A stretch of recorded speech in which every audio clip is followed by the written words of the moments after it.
প্রিয় শিক্ষার্থী বন্ধুরা, আজকে আমরা শিখব ক্রয় হিসাব লিপিবদ্ধ করার কৌশল। ক্রয় হচ্ছে ব্যয় বা খরচ। নগদে, চেকে, কার্ডে, ধারে বা বাকিতে, বিলের মাধ্যমে পণ্য বিক্রয়ের উদ্দেশ্যে আমরা যাই ক্রয় করি না কেন, ক্রয় হিসাব লিপিবদ্ধ করব।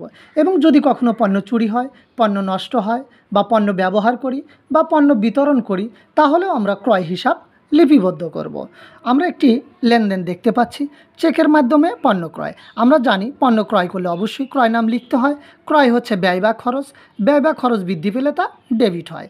যেহেতু চেকের মাধ্যমে ক্রয় করা হয়েছে, চেক শব্দ দ্বারা কোনো লেনদেন হবে না। চেক শব্দ উল্লেখ থাকলে আমরা জানি ক্রয়ের সাথে যখন চেক শব্দ উল্লেখ থাকবে, এই চেক শব্দ ব্যাংক নামক হিসাবকে প্রভাবিত করবে। ব্যাংক নামক শব্দটি হচ্ছে সম্পদ, আর সম্পদ বৃদ্ধি পেলে ডেবিট হয় এবং সম্পদ হ্রাস পেলে ক্রেডিট হয়।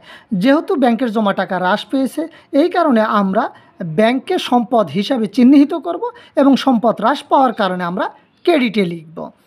আমরা লিখব ক্রয় হিসাব ডেবিট, ব্যাংক হিসাব ক্রেডিট। ক্রয় হচ্ছে ব্যয়, ব্যয় বৃদ্ধি পেলে হিসাব সমীকরণে ইএক্স বোঝায়। ইএক্স অর্থ খরচ। ইএক্সের সামনে যেহেতু মাইনাস চিহ্ন রয়েছে, এই কারণে হিসাব সমীকরণ ওইকে প্রভাবিত করবে, অর্থাৎ ওইকে হ্রাস করবে। এবং ব্যাংক যেহেতু সম্পদ, সম্পদ হ্রাস পেলে হিসাব সমীকরণে এ হ্রাস পাবে।